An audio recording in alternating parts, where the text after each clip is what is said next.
sets in. But for many of the residents of Dogtown, there is a far greater risk than winter. 3/4 of the neighboring Dogtowns have been wiped out by plague. The victims died underground, leaving no trace. If the fleas that spread reach here, The prairie then the dogs. results could be devastating. Not only for the prairie dogs, but for the many species that live around the town. If Dogtown disappears, the risk is they do too.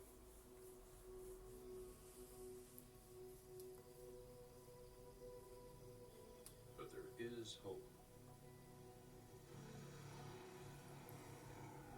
Teams of biologists and locals are challenging the invader and the fleas that carry it. Spraying burrows with insecticide dust, they move across the town one Are they entrance trying at to a get time, rid of them? ensuring countless fleas bite the Getting rid of dust. the fleas. Eh? Getting rid of the fleas.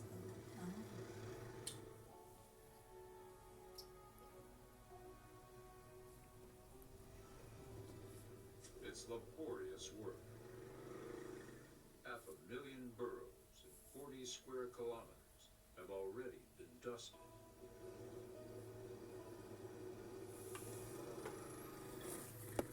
These flea fighters are the town's best chance of survival. Oh, I wouldn't thought, not very good for the animals, surely.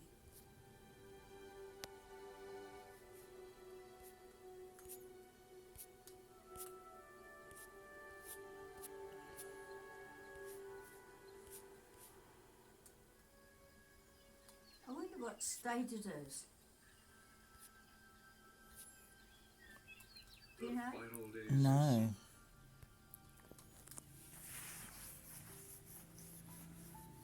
time to make the most of the end of season grass.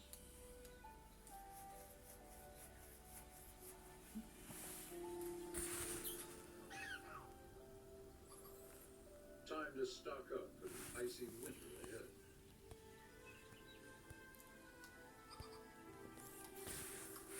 The prairie dogs and the animals that live off them and their land have survived another year.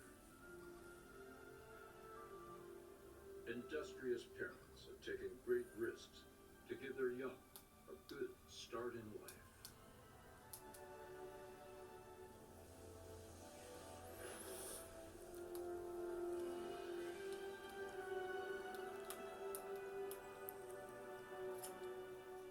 Soon, the animals that stay will have to find what shelter they can from the cold, while summer visitors drift away. But Boomtown will be a ghost town.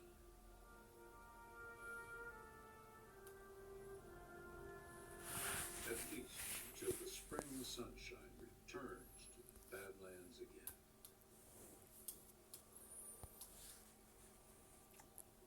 Would you like to do your tea?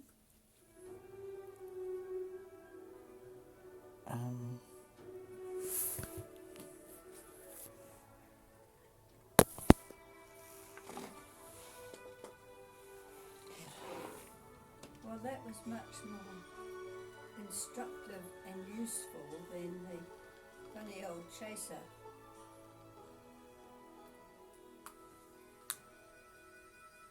It was Channel 3. Bird. Stop the clock. There we go. Snake. Be a snake. I think it's What creature is a California slickhead? snake. Is wrong. Correct answer is a fish. Oh, 5 to catch and 1 minute and 9 seconds remaining. The time starts again now. What item of building material is a Dutch clinker? Brick. Correct. Weatherfield North is a tram stop in what city? Coronation Street. Correct. X Games Real Snow is a competition in what winter sport? Snowboarding. Correct. Which party won the 1987 general election? The Conservative Party. Correct. Woman's Realm merged into with what other magazine? Woman's Own. Stop the clock, that is wrong. Woman's Realm merged in 2001 with what other magazine? Vogue? Gosh, no. Nine? The only magazine I know is Vogue. Elle? Yeah, this is when you need Sue. Yeah, it is. Women's Health? Aston? Need an answer, please. Should we go Women's Health? Need an answer. Women's Health. Is wrong. Oh, Is it Women's Weekly? It's Woman's Weekly. Sue may well have known that. A one to catch, 45 seconds remaining. Your time starts again now. What is the employment term MAC leave short for? Maternity leave. Correct. Two Hard attempts to luck. push back, none executed. Call 40 seconds remaining. That's the way it goes. yeah. Okay, thoroughly enjoyed playing alongside you. However, bad news, I've got to take the 9,500 Richard looks young. away from you and tell you that Richard, Dave and Jen, you have been caught and viewed. The chase is over. Chaser. A class family, really were. And Sue, it's a shame that she got knocked out in the first head-to-head. But at the end of the day, Bradley, it's just another day at the office. Thank you very much, Chaser. Right, well, let's bring Sue back on. Come on, Sue, on you come. I like to ask this question when the dismissed members of the family return. Sue, how many of those questions did you know, do you think? I knew Woman's Weekly. Yes, I knew that would be the case. It just shows you that a full house can really, really do some damage to the Chasers. I hope you've had a great time, but you can't leave empty-handed. It's a family show. And you are now the proud owners of this set of Chaser Toby jugs. Yeah, well, we fired them in the kiln, then fired the person whose idea it was to make them in the first place. So there you go. Enjoy them. Put them on display somewhere nice and closed off. The Telfer family, thank you very much for playing. Hope you've had a lovely day. Thanks to the Chasers as well, Dark Destroyer there, Sean Wallace. Now, if you're a family sitting there watching this show thinking, Mum, Dad, look, we can do this. Please apply. You might be clever enough as a family. We'll see you next time on the Family Chase. Goodbye.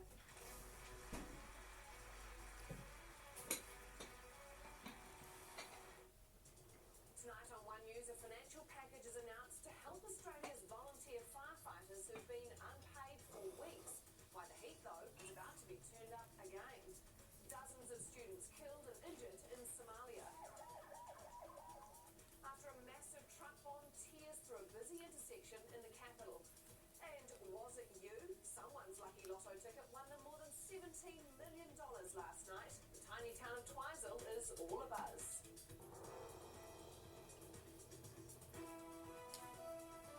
Hope they spend it down there.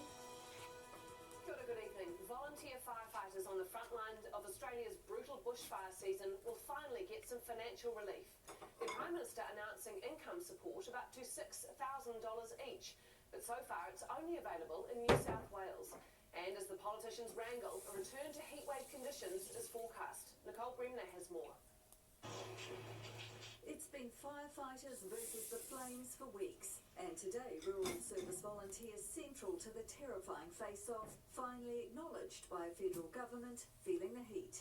The turnouts and the call-outs have been far more extensive than in previous years, going well and beyond and above what is normally expected of those who are engaged in volunteer service. The Olive Branch, $300 tax-free a day, up to a maximum of $6,000. For some volunteers who heeded the call when fire broke out. No one who's fighting a fire should be faced in a position of not being able to provide the essentials of life. What this basically equates to is around 20 days of emergency services paid leave for self-employed people and for people working for small and medium-sized employers. The package initially accessible to volunteers in New South Wales, the hardest hit state so far. It's at times like this that you have to look and say, these guys need to be compensated. Guys are giving up not only Christmas Day, but how long have these fires been going for? The financial aid could be available in other states too, but state governments need to apply for it. Out on the front line, there's no end in sight. Heatwave conditions set to return, putting authorities on edge. New Year's Eve is going to be one of the hottest and most difficult days for us with fires. Amid the hard times, some good news. The PM's promising payouts will be available within a matter of weeks. Nicole Bremner, One News. 2 people have died and one's in a critical condition as tropical cyclone Sarai continues to cause havoc in Fiji. A 40-year-old's body was recovered north of Suva today, and a teenager drowned while swimming. Fijians were told by authorities to seek higher ground. More than 2,500 people have taken shelter in evacuation centres as the system hits the southern islands. The cyclone now has Tonga in its sights and is expected to reach there on New Year's Eve. Samoa's government has ended the state of emergency it put in place last month to tackle the measles epidemic. A state of recovery has been declared in its place. 81 people have died from measles in Samoa since the outbreak started, but there have been no new deaths in the last 24 hours. 95% of all eligible people have now been vaccinated. An enormous truck bomb has killed more than 90 people in Somalia's capital, Mogadishu.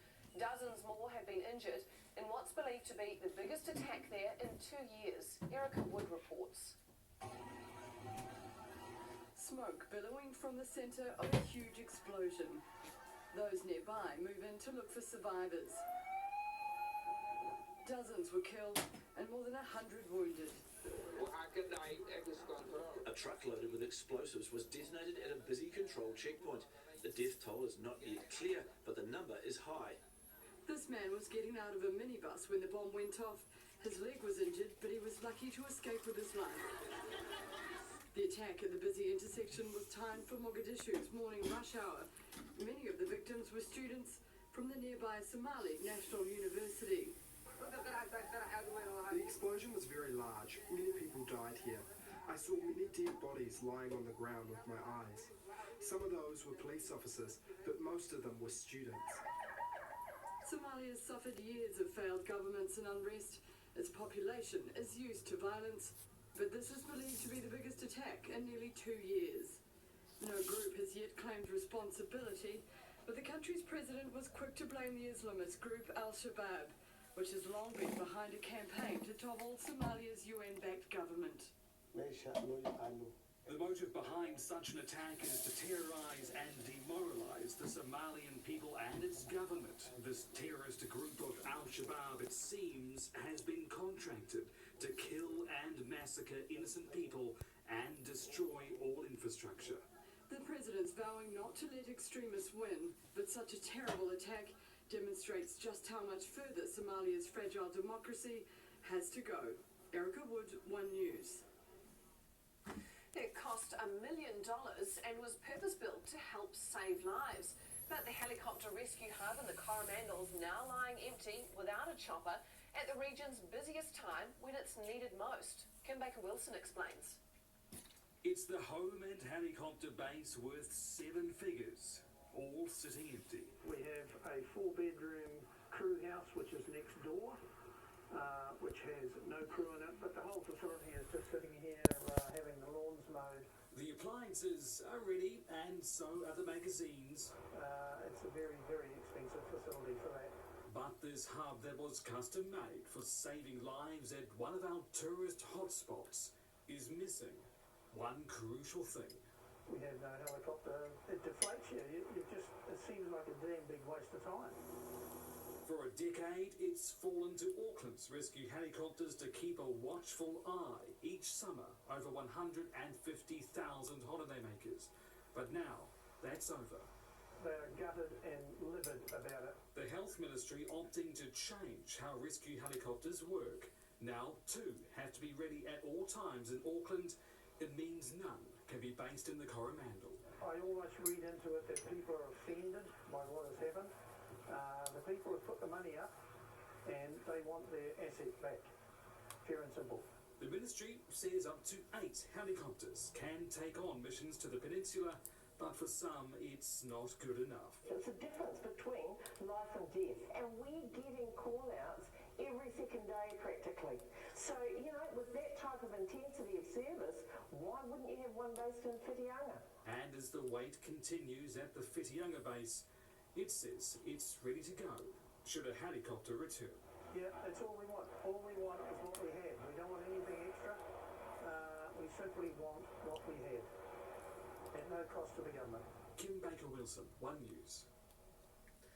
Some good news has arrived for a Canterbury family who lost everything when their house went up in flames on Boxing Day. It was feared their cat Zoe perished inside the house, something they dreaded telling their 4 young kids. But 2 days later, she's returned home. Dad, Jesse Jones, a volunteer fireman who owns the Burnham property, says Zoe was looking a little worse for wear, but some food and water has perked her up.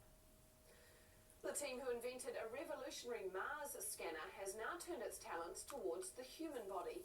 It's resulted in new technology that can scan arteries to help prevent strokes, saving lives, and unnecessary surgery. Lisa Davies has the exclusive story. This is the inside of a blocked artery as we've never seen it before. That thing was a time bomb. It was just waiting to have a major rupture that would have killed the patient. It would have broken open, bits would have gone up into their brain and killed parts of their brain. It's taken 8 years of intensive research. The Mars bioimaging team, along with the universities of Otago and Canterbury, making this groundbreaking discovery about another future use of its unique 3D colour imaging technology. There's sort of intellectual achievements and then there's achievements that actually change the world potentially. This is one that has the potential to change the world. They relied on being able to scan tissue removed from stroke patients with the help of vascular surgeon Justin Roke. I think it's very exciting, and we haven't seen this sort of potential step forward for quite some time in imaging. He says having detailed images like this that are vastly better than the existing CT scan and ultrasound technology will give them far greater information before they decide surgery is the only option. In an ideal world, we would only operate on those people that we know are at risk of having a stroke. This image is such a leap forward, it made the cover of Nature Journal. The patient it belonged to, John Smith, It's a hard one, this one. had suffered a series of small strokes that have affected his movement. Got up in the morning and just couldn't see in one eye. And there's something funny going on here. He can't believe he's been part of such a breakthrough. It's marvellous. It's marvellous. At least it's come to some use, isn't it? It certainly has. Now they've got approval to scan their first patient. I'm just quite amazed that we got it all together. The next plan is to have Christchurch made Mars scanners in hospitals around the world over the next year. Lisa Davies, One News. One lucky person's going into the new year with a brand new bank balance after winning more than $17 million in the Powerball. The lucky lotto ticket was purchased in Twizel, a popular pit stop for tourists in the South Island. And as Jordan Oppett reports, it's capped off a year of big lotto wins. With just over 1,000 people living in this quiet Mackenzie District township, you'd think it'd be relatively easy to find a winner.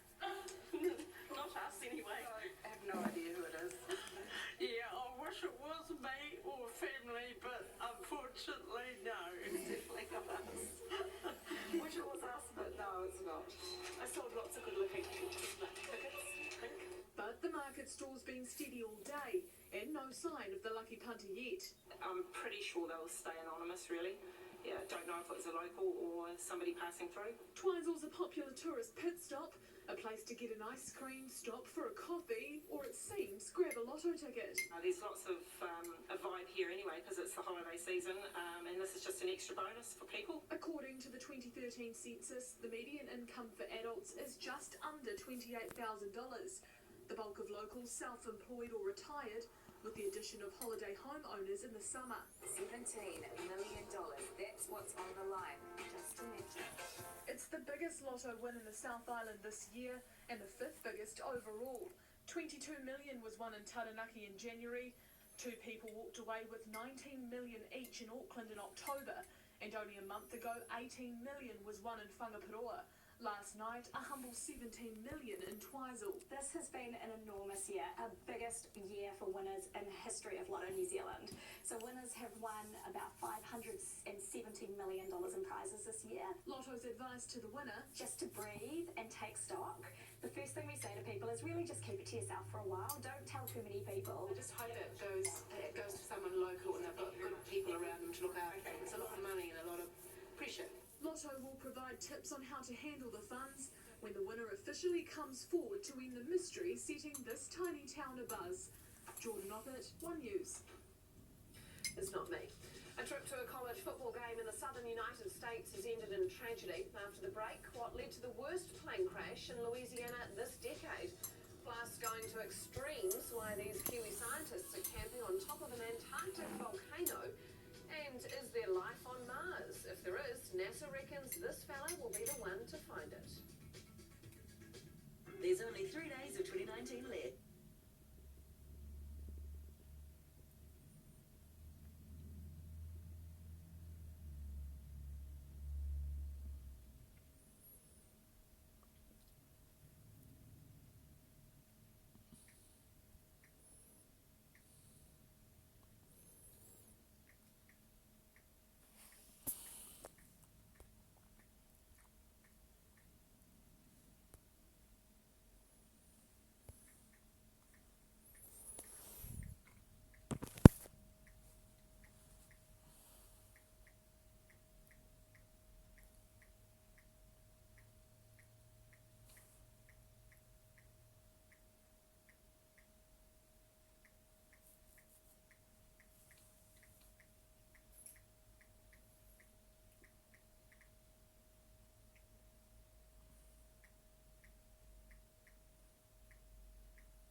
Diane Gallagher, I sent a message to ask if she had been,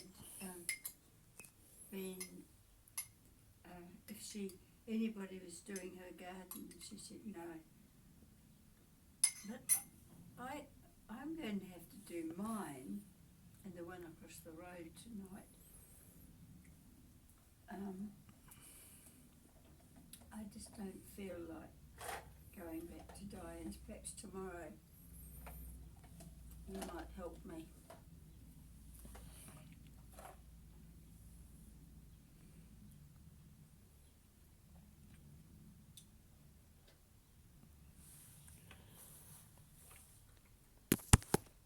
It's time for a coffee. I wonder what's on tonight. I don't think there's anything I want to watch. Look, Motown 60, a Grammy celebration. Do you want to watch that? Not really. It's all evening.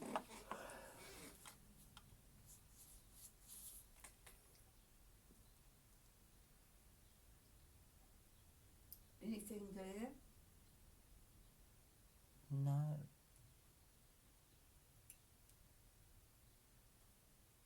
Peter Rabbit.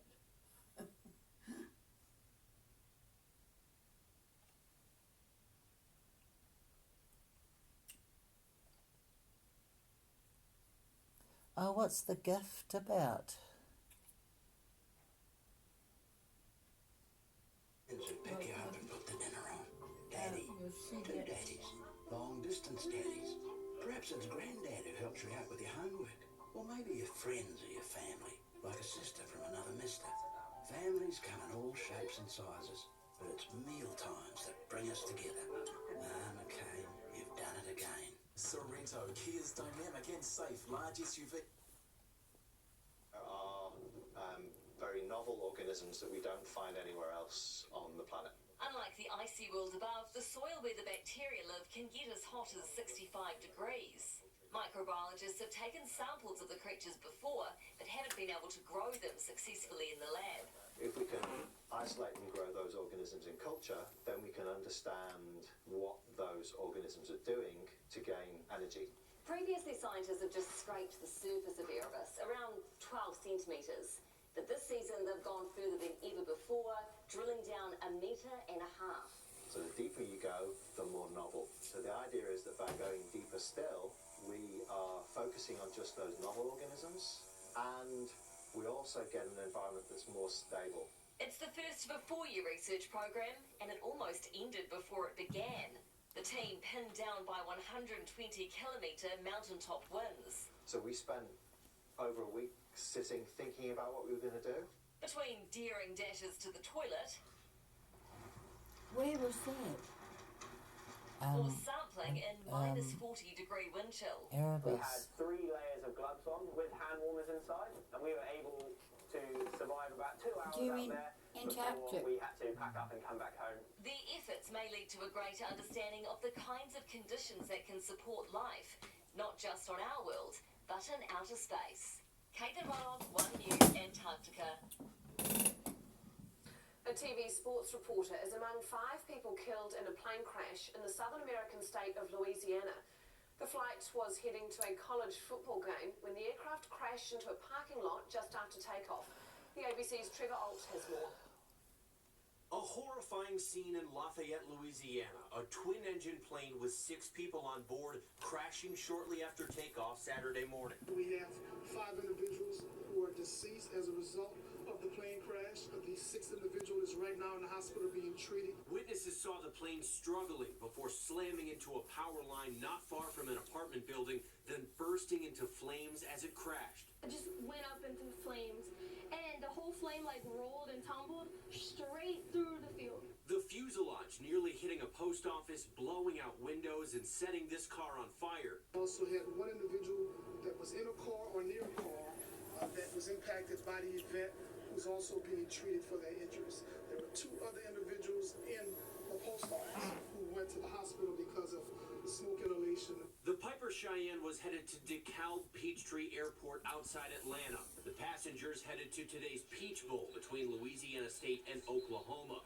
Among those who died, Carly McCord, the daughter-in-law of LSU offensive coordinator Steve Emsminger, the coach wiping away tears just before the game. Also killed in the crash, Gretchen David Vincent and her 15-year-old son Walker, Robert Von Crisp II, and the plane's pilot Ian Biggs. The NTSB is now traveling to Lafayette to lead the investigation, hoping to determine the cause of the crash. And a severe winter storm has caused problems on roads across the US. Ice, snow and whiteout conditions making roads treacherous. The school bus sliding sideways down a street, and this near miss among hundreds of accidents recorded across the country. Speaking of near misses, take a look at this dramatic one caught on camera by a news crew in Texas. A large truck ploughing off the road, people having to sprint out of the way. The camera operator was unharmed, but a state trooper was injured. Thousands of protesters have again blocked the streets of Paris as strikes over the French government's planned pension reforms continue. The nationwide strike has now entered its 24th straight day, with public transport crippled. The government wants to replace the current state pension system with a points-based system. Protesters say it will take away their financial security. Talks are scheduled to restart on January 7th. A dozen people have been arrested in Hong Kong after pro-democracy protesters there stormed shopping malls. After a peaceful few weeks, demonstrations have flared up this week. The protesters singled out mainland Chinese shoppers who locals blame for shortages, saying they buy up goods to resell in China. Police again used tear gas, pepper spray and batons to break up the demonstrations. And thousands have again taken to the streets in India to condemn a new citizenship bill that some say discriminates against Muslims. The act offers a path to citizenship for non-Muslim minority groups from Bangladesh, Pakistan and Afghanistan. The opposition party is leading rallies across India, calling the bill an attack on the country's constitution. 25 people have died since the unrest began 13 days ago. Is there life on Mars? It's a question NASA's hoping to answer once and for all with next year's voyage to the Red Planet. And the organisation's given the world an inside look at the star of the mission. Channel 9's Ellie Walsh has the story. A Martian meet and greet. This a sneak peek at the newest addition to NASA's rover family. A configuration of bolts, thrusters, wires and technology beyond the likes of most of us. The 2020 Mars rover will take 300 scientists to operate, and once it's on its way to the red planet, there's no room for error. We put the rover and these systems through thermal and vacuum environments and simulate the vibration of launch. Its exploration will begin in the Jezero crater, the site of a lake that existed 3.5 billion years ago. I worked on Curiosity, and Curiosity was looking for signs of past habitable environments. This time, we're looking for signs of past life. And, incredibly, laying groundwork for future life on Mars. We're carrying technology experiments that will help us prepare for human exploration. We're going to make oxygen on the surface of Mars. We're carrying a small helicopter drone, which will give us an aerial reconnaissance capability. It's a two-part mission. Eventually, another journey will be needed to collect the samples this rover finds. And I'm excited to be able to bring back a little piece of Mars. Dubbed the Clean Room, this lab is where all 4 of NASA's Mars rovers have been constructed. Sojourner, which landed in 1997, Spirit and Opportunity, which touched down in 2004, and Curiosity, which has been exploring the planet since 2012. This latest rover will be shipped to Cape Canaveral in February, ahead of its launch mid-next year. It's scheduled to land in February 2021. NASA says the Mars mission is part of a broader plan to have people living on other planets by 2028. Well, coming up, a New Zealand play is about to go international after catching the eye of an American director. Next, the chance encounter that's taking this all-female cast all the way to New York. And if you think you're going to spend a lot of time in the water this summer, it probably won't be as much as this guy. Find out why later in sport. And we are on track for a summery end to the year with just a few showers around the edges. Your forecast for the final few days of 2019 after sport. Before the New Year's Eve costume parties. The freedom to do the clothes, just fabulous. Before the tragic dancing, and before you get on life, one Look, invites you to stay in for I the wanted best to night of know the year. I want some of that. First, which, join Elton and his friends as they count yeah, down his which classic state the prairies are in. Here, look, look. It's all those states. I've got Your New prairies. Year's Eve lineup from 7 o'clock Tuesday on 1.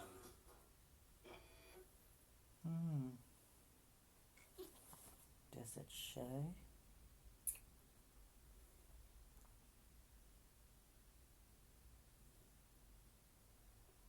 Guide.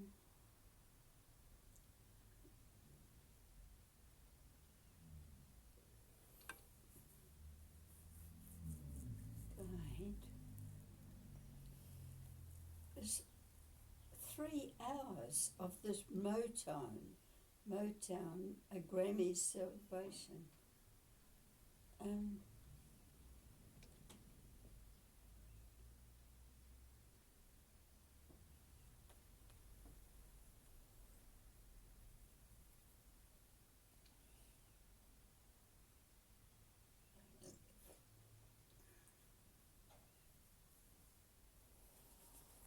I have your phone.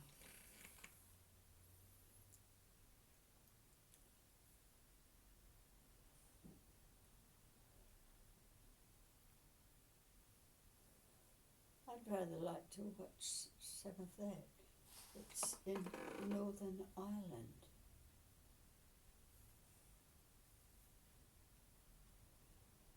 Okay.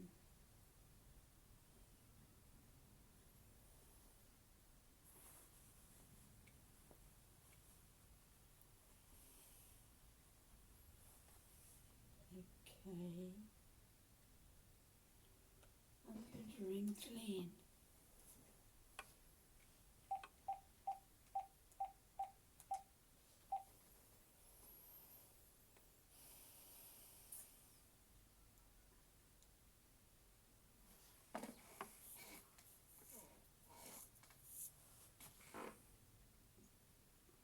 What that child was eating might have been a milk biscuit. We used to give them out at Papua New Guinea. They're milk made into a sort of cake. They're very good for them. Hello, how are you? What, have you had an interesting day? Or what happened?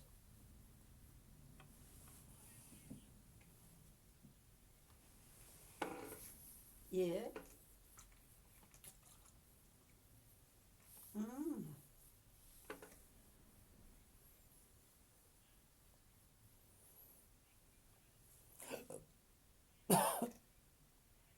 Mm.